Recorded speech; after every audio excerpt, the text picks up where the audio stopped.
Hey guys, it's iOS Warrior from Doge Games Admins, and let's clear something up.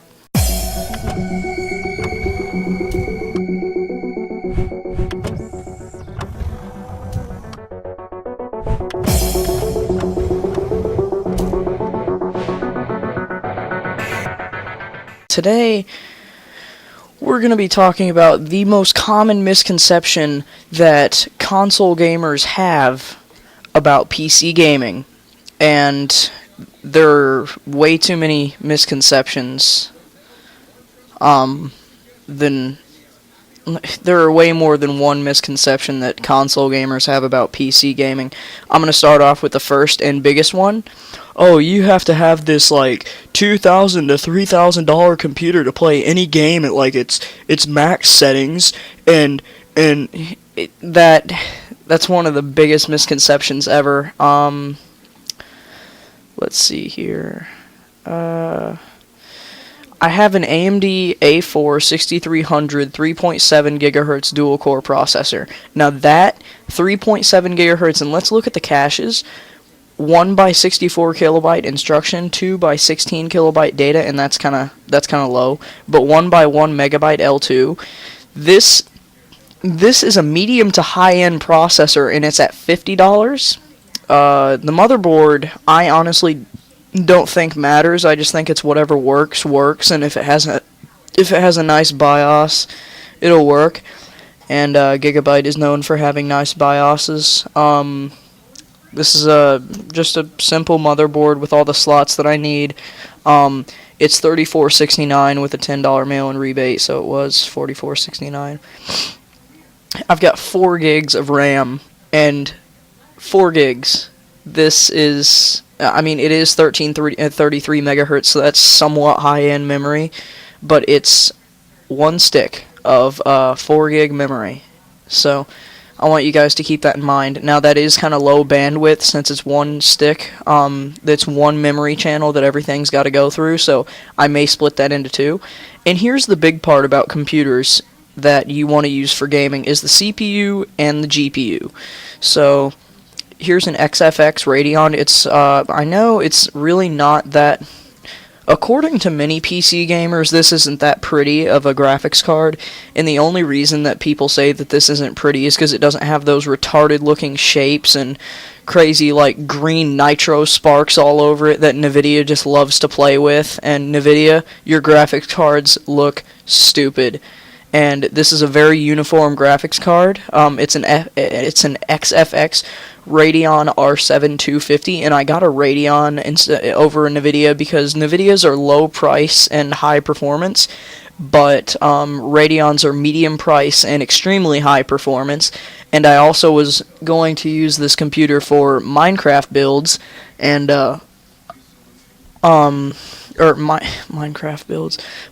gameplay, and if you guys play Minecraft, you guys will know that Minecraft runs like crap on any NVIDIA card. I mean, there are people with 780 Ti overclocks that are getting, 60 frames, and that's low for a 780 Ti, and they've got, like Core i7s and stuff like that. It's got GDDR5 memory, which is the highest end graphics memory you can get right now. It's 1 gigabyte. 1 gigabyte of memory, 1 gigahertz core clock, and it's only $70, people. And I'm going to show you guys a website real quick, and then here's just a power supply that I just found, EVGA 430 80+. And this is all 189.65. And this thing performs extremely well, and this thing could probably compete with the Xbox One and PS4, which both are very, very modestly priced at around $500. So console fanboys, get ready to change your pants, because we're going to do some benchmarks. Well, not really benchmarks, but just game debate. Alright, so we're going to go... I was comparing something earlier. XFX,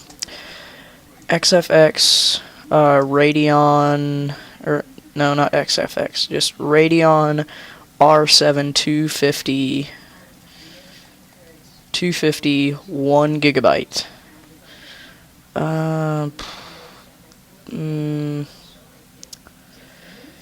Yeah, this is just about as close to the this is just about as close to the thing as I can get. It says overclock edition, but it's still the same core clock. And then I'm just gonna do my current GPU. Why did I delete that? That was stupid. Mobility Radeon HD 3650. Right there. And we're going to compare it. So we can compare games right here, and this graphics card is 86% better than my current graphics card. And if we put the NVIDIA GTX Titan, which is $1,700 right now, in the same place as this, it would be 96% better, so that's a 10% performance difference. So I do not think I'm going to be getting a Titan anytime soon. Let's see. We have 1,000 megahertz and just about 1.05 gigahertz versus 600 megahertz. The architecture doesn't really matter. This is a notebook GPU because I'm using a laptop. This is not a notebook GPU because I'm using a desktop. It has SLI or Crossfire enabled. This one doesn't because who's going to Crossfire a laptop? That would be kind of weird. It's dedicated, and they're both dedicated. This one came out in January of 2008, and this one came out in the 8th of October 2013. Now, this thing, it's going to say it can't run Counter-Strike Global Offensive, but I have run it on here, and it gets around 40 FPS under Windows. It's got 1 gig of video memory versus 512 megs. Memory speed is 1150 megahertz, and this one is 700 megahertz. The memory buses are both 128-bit, and the memory type is GDDR5, and this one is GDDR3, and this one's a modest 73.6 gigabytes a second, and this one's only a poor 22.4 gigabytes a second. And you can see kind of scales of comparison. This is my current GPU. This is the one that I'm going to put in my computer. So all these scales, oh, this one's horrible. GPU display, the shader processing units are 384 versus 120. The actual shader performance is 345.6 with the new GPU and 120 with my current GPU. The technology is 28 nanometers with my new one that I'm getting, and all of these are not even listed. I think it's because they wanted to protect their dignity here. Max res, I think that's 4K. I think that's 4K, if I'm correct. OpenGL is 4.3 versus 3.3 here. Shader model is 5 versus 4.1 here. And DirectX is 11.2 versus 10.1 here, which might explain why it will say that Counter-Strike Global Offensive will not run. The max power is 75 watts versus 30 watts here, but it's a laptop graphics card, so I'm expecting lower power. I don't know why, but the recommended screen size for this graphics card is 1600 by 900, but you know good and well I'm going to go 1920 by 1080 because I'm going to compare games at 1920 by 1080. Recommended RAM is 8 gigabytes, and I am going to get a small amount of bottleneck from 4 gigs, but it's not going to be anything too big. Alright. Now we're going to go up here and set this to 1920 by 1080. And first thing we're going to do is compare Counter-Strike Source. And then this one, the yellow arrow means it can run it at high settings. This one can run it at medium to high settings, although I have gotten 60 FPS on medium settings with the Radeon HD 3650. And then we're going to go to Counter-Strike Global Offensive. This one cannot run it. This one can run it at extremely high settings. And actually, I think I can max out with this thing. It's pretty much the equivalent to the 770, I believe. I'm not sure. Next, we're going to go on to Grand Theft Auto 4.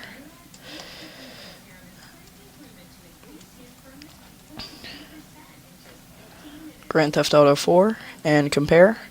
This one will run it at high settings, and this one will not. Um, uh, Titanfall. Let's try that. Come on. List. List. Well, it doesn't seem that they have it listed here. Let's go to Battlefield.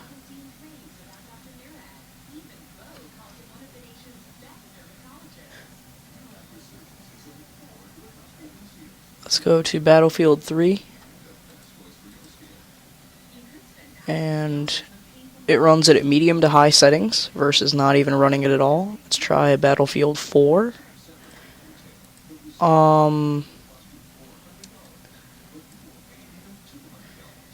And we have finally, what was I going to compare? I'm never going to play this. I think they have Ghosts on this list here, don't they? Yeah, Call of Duty Ghosts. On low to medium settings. That's kind of where it breaks down, but this one won't run it at all. So, in low to medium settings on Call of Duty on PC is just about high settings on console, and I don't even think console actually has settings. So yeah. Cheap computers can run games extremely well, as you guys have just learned, and this thing will run Minecraft great.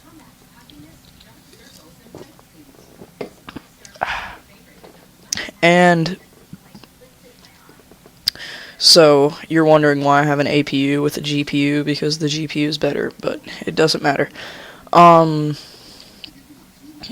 So next is PCs freeze, crash, shut down, and overheat a lot. Are you serious? I mean, you're really going to tell me that this computer is going to freeze, crash, and shut down a lot? I mean, it might freeze like once, but that's just about it. I mean, maybe it will take a little bit of time to post after I turn it on, but that's about it. You're not really going to experience any bad gaming issues. So, I mean, it really only makes sense to at least think before you say stuff. So if we go, what was the other misconception I was gonna do? It was something about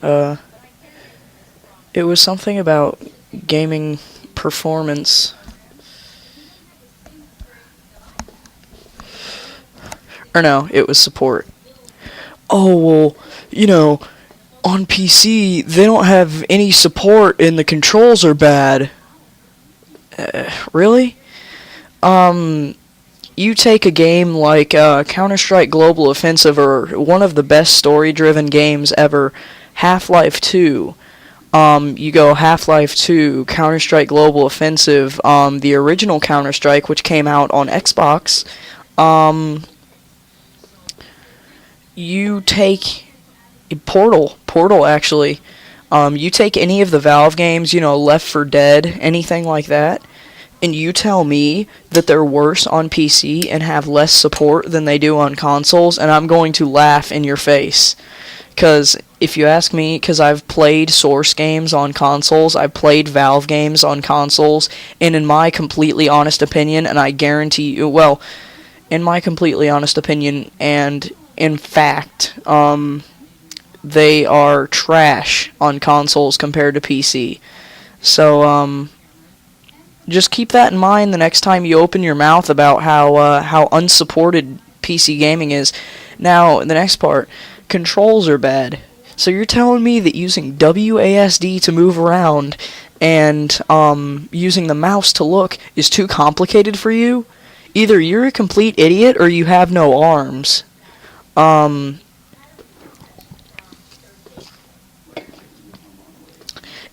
Using a mouse and keyboard gives you some of the most precise gameplay and the best aiming possible, because when I've been on my friends' consoles playing, God forbid I've actually played Call of Duty before.